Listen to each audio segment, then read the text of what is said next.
Jadi badan orang pidato anak sehat dari kain maafain, maka dari PBE itu, maka kuda ke atas ada jalur, tapi pidato kuda marugi dah kain usyak toro, dengan ngata ini, montre selamat sampai, usyak toro, kuda sekalian, tapi salah lopot, perang pidato kuda kan marugi NU.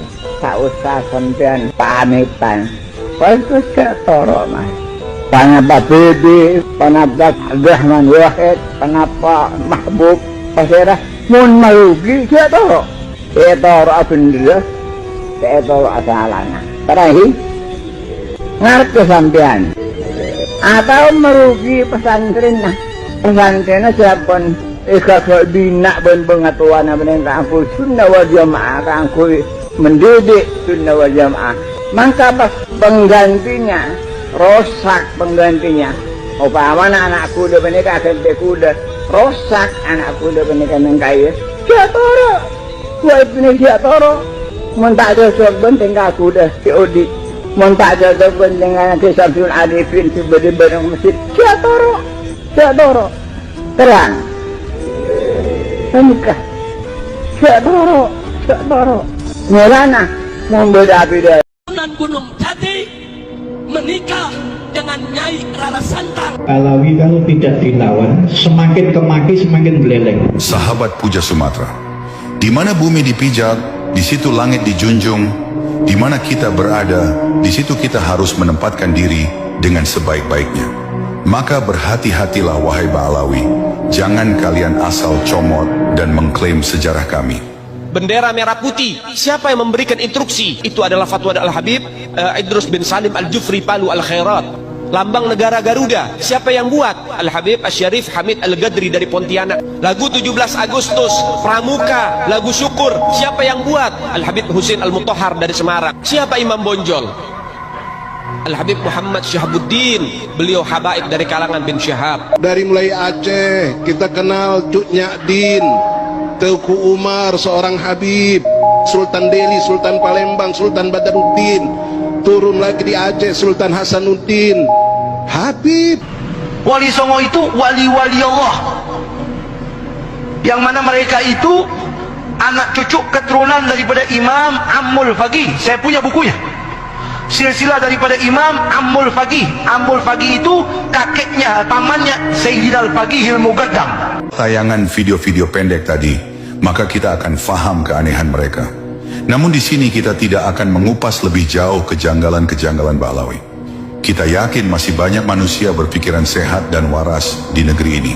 Bangsa yang ramah ini sebenarnya sedang menilaimu, dan pada akhirnya pasti akan mengambil kesimpulan. Hati-hatilah kepada manusia yang sabar dan ramah. Ketika hal tersebut telah hilang, Anda akan kaget melihat wajah kami yang berbeda. Semoga hal itu tidak pernah terjadi dan kaum imigran mau insyaf dan mengakhiri segala arogansinya. Yang jelas, Ba'alawi telah bermasalah sejak awal kedatangannya di Nusantara. Untuk mengetahuinya, simak video ini sampai selesai agar sahabat tidak gagal dalam memahaminya. Sahabat Puja Sumatera, berikut 8 daftar masalah para Ba'alawi di Nusantara. Pertama, didatangkan 100% memakai kapal kolonial Belanda untuk bekerja padanya, mendapat fasilitas tanah, gaji dan warga negara kelas 2 di bawah Belanda. Artinya datang atas settingan jahat Belanda. Kedua, terbukti menjadi pengkhianat dan melawan perjuangan anti penjajahan. Bisa dikaji pada kasus Geger Cilegon, kasus penyusupan Syarifah Fatimah Ba'abud di Kesultanan Banten, dan akibat fatwa Mufti Agung Batavia Utsman bin Yahya yang mengharamkan memberontak pada kolonial dan penyebab ratusan pengikut Toriko di Banten dieksekusi Belanda. Ada pola hubungan yang jelas antara Jongos dan majikan, antara Utsman bin Yahya dan Snoek Hurgronje, Van den Berg hingga ke Ratu Belanda.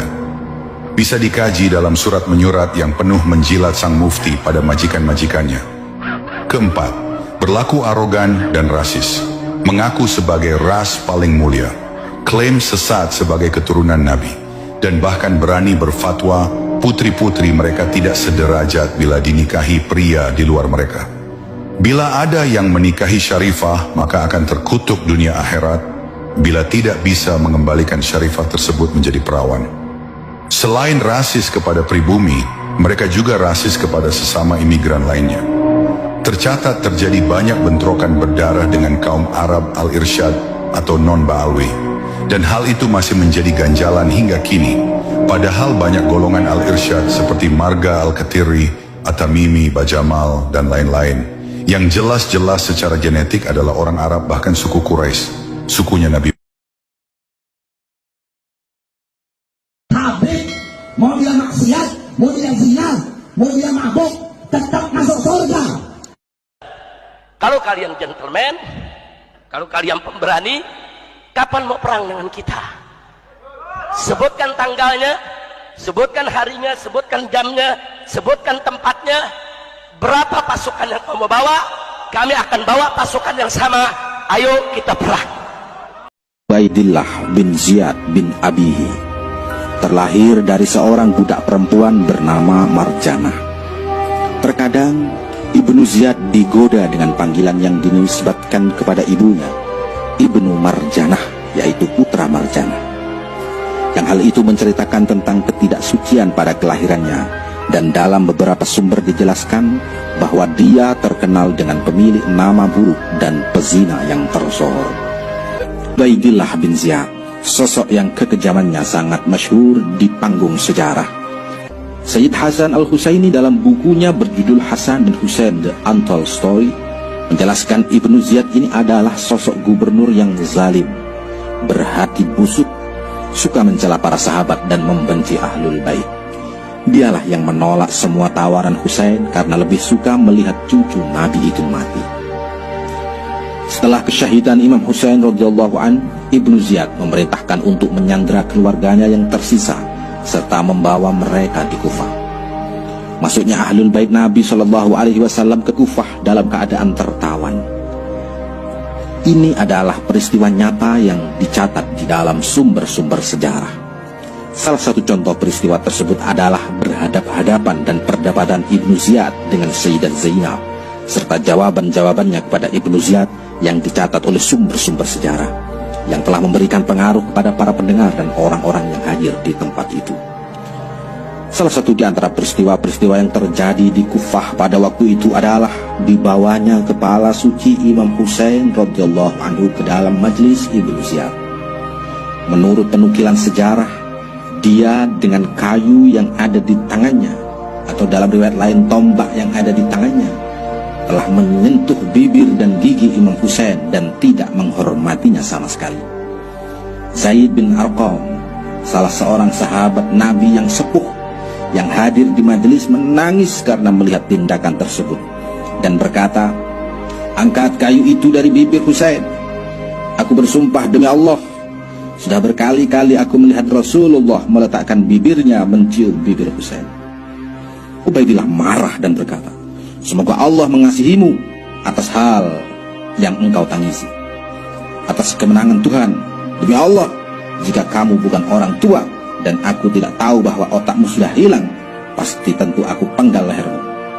Mendengar hal itu, Zaid bin Arqam kemudian meninggalkan majelis. Kemudian setelah masuknya Ahlul Bait ke Kufah, mereka dibawa ke istana Ubaidillah yang menjadi penguasa ketika itu.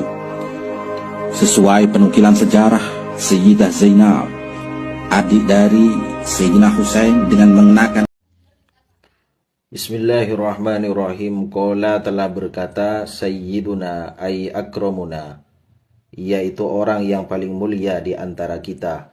Al-Habibu, seorang Habib. Ail mahbubu, yaitu sosok yang dicintai. As-Sayyidu, seorang Sayyid. Abdullahi Al-Haddadu, yaitu Al-Habib As-Sayyid Abdullah Al-Haddad. Sahibut Tariqati Al-Mashhurati, pemilik Tariqah yang masyhur. Wal Asrari Al-Kasirati, dan rahasia-rahasia yang banyak. Kemudian Syekh Nawawi menjelaskan, fastilahu ba'di ahlil biladi, adapun istilah di sebagian penduduk negeri, anna dzurriyyata Rasulillahi, bahwa keturunan Rasulullah, idza kana dzakaron yuqalu lahu habibun, Apabila dia laki-laki, maka dipanggil Habib. Wa in kanat unsa, dan apabila perempuan, yuqalu laha hubabatun, maka dia dipanggil Hubabah. Akan tetapi wastilahul aksari, istilah yang paling banyak digunakan untuk keturunan Rasulullah, yuqalu lahu sayyidun wa sayyidatun. Jika laki-laki dipanggil dengan sayyid, dan jika perempuan dipanggil dengan sayyidah. Wallahu a'lamu bis-shawab. والميعاد في سنغافور والوقت منظور والباري بعينه ناظور والميعاد في سنغافور والوقت منظور والباري بعينه ناظور. Selama ini para kiai tidak berani menyampaikan kebenaran apa yang sudah ada di kitab Ihya Ulumuddin, yakni apa? Tentang bahayanya tipu daya Ba'alawi, ya kan? Itu yang pertama. Kemudian golongan mereka ketika merasa terusik, ibarat rencana licik mereka sudah mulai tercium dan kebongkar habis-habisan, mereka menyerang balik dengan fitnah-fitnah yang sangat luar biasa. Ada yang memfitnah Wahabi, ada yang memfitnah termasuk tadi yang disampaikan rasis, ada. Dan justru yang rasis itu dari golongan mereka. Karena apa? Kita orang Indonesia, orang Nusantara dari dulu tidak pernah membeda-bedakan. Terbukti apa? Di sini Indonesia ada Bhinneka Tunggal Ika. Negara lain nggak ada, tapi Indonesia ada Bhinneka Tunggal Ika. Berarti apa? Indonesia tidak ada rasis. Justru yang rasis adalah dari para imigran-imigran Yaman yang cucu-cucunya sekarang itu saat ini menebar rasis. Contoh, Ane Duriyah Rasul, kamu harus cinta sama Habib Rizik, ini seorang wali. Ini kan goblok ini namanya. Ini penyesatan ini. Siapa yang ngomong? Itu ada videonya di YouTube. Namanya Habib Novel Al-Idrus. Itu Solo. Sedangkan dia sendiri di Solo itu numpang. Tetapi lupa ketika dia ibaratnya dikasih hati jaluk rempelo. Iki kalau orang Jawa, Pak. Tapi karena sudah kebangetan, saya sebagai orang Jawa Tengah, saya harus berani menyampaikan karena ini doktrin yang sangat menyesatkan. Kalau seorang wali jelas selalu mendoakan kebaikan kepada setiap umat atau makhluk ciptaan Allah. Itu salah satunya. Lah kan bisa dilihat, wong doanya saja itu semua jelek kok, ya kan? Bahkan ingin menghancurkan negara Indonesia, selalu melawan pemerintah. Kok dianggap wali? Ini sekolahnya di mana? Indonesia, tanah Jawa ini sudah gudangnya wali, bro. Betul Pak Ibron?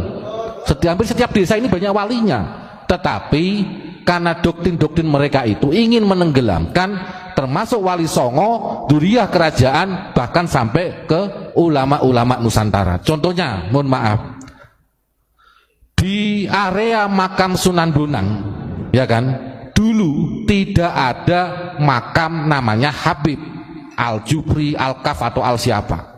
Tapi pada saat ini kita kecolongan di area makam Sunan Bonang, di situ ada banyak makam Habib-Habib. Sedangkan Duriyah Wali Songo, Duriyah kerajaan, saking takzimnya saja tidak berani meminta dimakamkan di lokasi area makam Sunan Bonang. Betul Pak Imron? Nah, ini kalau tidak kelakuan orang-orang Yahudi nggak mungkin. Kalau orang Nusantara pasti ada namanya tata krama dan etika. Tetapi pada saat ini Nusantara sudah cerdas semua, termasuk mereka bahkan ibaratnya ada doktrin kalau tidak mencintai Habib kafir. Ini doktrin sesat. Azan aja. Terus أشهد أن لا إله إلا الله أشهد أن لا إله إلا الله أشهد أن محمدا رسول الله. Asyhadu anna Muhammad Rasulullah. Artikan. Aku bersaksi bahwasanya Nabi Muhammad adalah Nabi Muhammad. Ini anda ingat antum salah satu kiai NU yang benci kepada para habaib. Anda ingin bertanya, ketika antum azan asyhadu anna Muhammad Rasulullah, Muhammad jaddak atau jaddi? Muhammad Rasulullah kakek ente atau kakek? Jadi dari itu, tadi dimulai dari diri kita sendiri. Mari-mari gue anak kali bapakku, ya. Tak ada kalau galau ini. Kalau model alas, ya model pesantren. Terus banyak hal-hal yang sangat sistematis. Saya itu pernah diwaduli adik saya. Adik saya itu Bos Nur Ismail bin Hasid. Nur, ya. Itu mengatakan begini, Cak. Yo apa? Ini Mbak Ghazali kita ngundang Pak Taufik. Tidak ada SK beliau. Pak Taufik. Pak Taufik itu baru ngomong ini. Iki sing dikol iki dulu kuburan jarang tak. Lah enggak. Ono. Wis ono lah. Nah buyutku tidak diwaras kuburan jarang. Bapakku biar merene terus juga. Waktu ono bapakku dapat ngomong kuburan jarang. Ketika bapakku wis gak ono, ya. Nang panitia nih ngomong, itu kuburan jarang. Hal yang demikian ini sangat sistematis. Itu bukan ngomong tentang panitia, ngomong tentang panggung, wonten panggung, wonten di masjid di ngomong. Tapi Gus Nur itu diwakili panitia, kata lu, dianggap dari panitia. Hal-hal yang demikian ini kan modelnya kayak sistematis mulai biye. Contohnya terbukanya pemalsuan makam dari Habib. Yang bodoh dari golongan habaib dibandingkan yang alim non masih abdul yang bodoh dari habaib. Karena apa? Kan ada muya biasa bizat, anda muya biasa bisifat. Kalau habaib itu zatnya muya budoh min rasulil. Kalau orang yang alim hanya sifatnya. Bagai contohnya saja, kalau seandainya satu berlian yang begitu indah lalu terkotori dengan kotor, dengan kotor dibandingkan dengan karikir atau koral yang dipoles dengan polesan yang bagus, akan mahal mana? Akan mahal beli. Dan oleh karena itu untuk pendapat kita ikut kepada Imam Ghazali. Maka dari keturunan Arab yang ada di negeri Cina ada marganya Hu, Li, Wi, ada lagi marganya Ma. Kalau yang akhirnya Ma semua itu jelas Ma Muhammad maknanya. Kalau Hu Hud, kalau Ye Yahya, kalau Wi Ba'at. Ada apa dengan kopiah hitam? Haram? Enggak. Apakah makruh? Tidak. Bahkan mungkin ada riwayat Nabi pernah pakai kopiah hitam. Tapi kenapa beliau tidak mau yang hadir kepada beliau menggunakan kopiah hitam? Kalau kita lihat, karena kopiah hitam sudah menjadi simbol satu kelompok yang di luar ahli sunnah wal jamaah. Kita tahu bersama, untuk menjaga akidah, bahkan simbol-simbol mereka pun gak mau dilakukan oleh para pencintanya. Kopiah itu sebagai simbol orang yang di luar ahli sunnah, maka beliau tidak mau hal itu ada. Untuk menjaga akidah sedemikian hebat beliau tadi itu menjaga akidah, untuk supaya kita selalu dalam akidah para salaf.